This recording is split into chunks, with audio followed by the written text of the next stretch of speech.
What's up, everybody? Welcome back to Jorge's House of Horrors, where every mystery leads us further down the rabbit hole of the strange, the disturbing, and the just plain unexplainable. I'm your host, Jorge, and today we're shifting gears from bones and ghosts to something more psychological and possibly supernatural. A pair of young girls in 1950s England began describing memories of lives they never lived.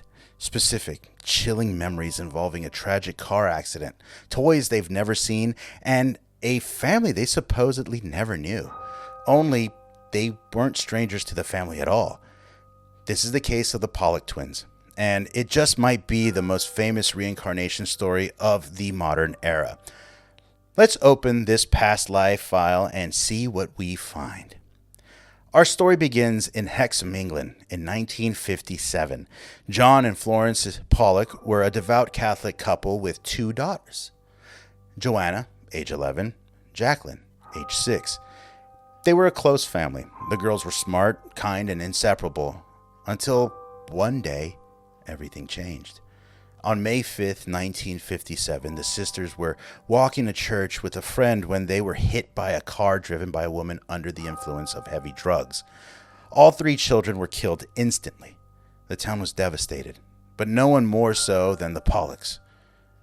Now, this was a troubling belief that John Pollock, the girl's father, couldn't accept the loss. He told friends and family he believed Joanna and Jacqueline would return, that God would bring them back somehow.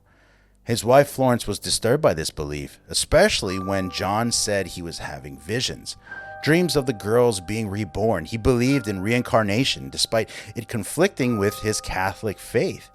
A year later, Florence became pregnant again, and on October 4th, 1958, she gave birth to twin girls, Jennifer and Gillian. That's when things got weird. There were signs from the past. As the twins grew, the Pollocks began noticing strange behaviors and even physical traits that echoed their deceased daughters. Jennifer, the younger twin, had a birthmark on her waist that matched one Jacqueline had. She also had a scar on her forehead in the exact spot where Jacqueline had one from a fall. Though the twins were identical, only Jennifer had these marks. Then came the memories. By age 3, the girls began requesting toys they never owned, toys that had belonged to Joanna and Jacqueline. When those toys were retrieved from storage, each twin correctly identified which belonged to which deceased sister. No coaching, no clues. Oof. Once the girls were seen playing a morbid game where Jennifer lay on the ground with her head in Gillian's lap, reenacting the accident scene, something they'd never been told about in detail. The family moved to a different town, but when they returned to Hexham for a visit, the twins pointed out familiar locations they'd never seen before. The school the deceased girls attended, a playground they never visited, a house they claimed they lived in, the former home of the family, of course.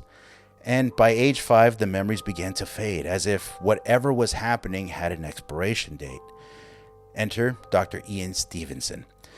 This case caught the attention of Dr. Ian Stevenson, a psychiatrist at the University of Virginia who spent his career studying reincarnation claims. He interviewed the family extensively, reviewed medical records, and analyzed the girls' statements. Dr. Stevenson concluded the Pollock twins' case was one of the strongest pieces of evidence for reincarnation he'd ever seen. Why? The girls' knowledge of personal, private family details, their physical marks that corresponded to past injuries, the age-appropriate language used when describing past events, the lack of signs of suggestion or parental coaching.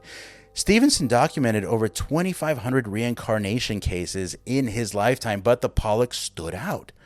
Now, there's always the skeptical view. Of course, not everyone bought it. Skeptics point to several factors that muddy the waters.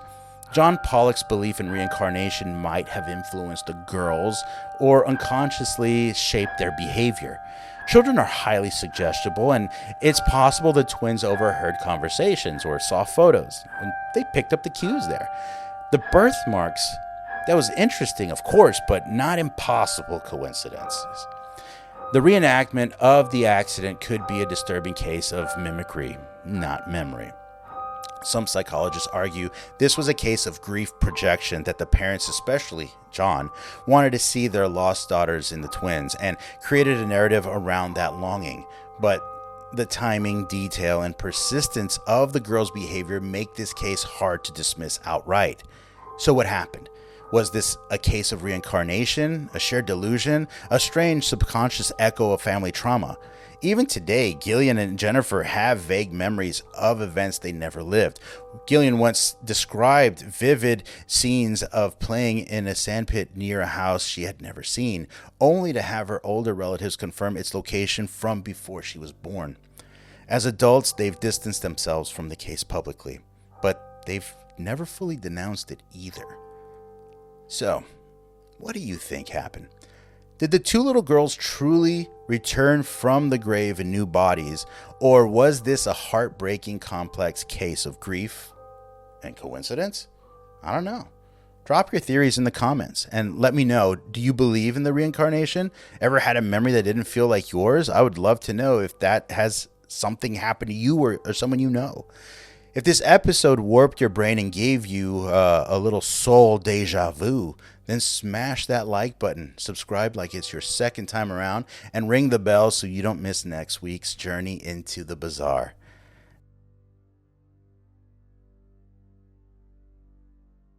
I'm Jorge, and this is Jorge's House of Horrors.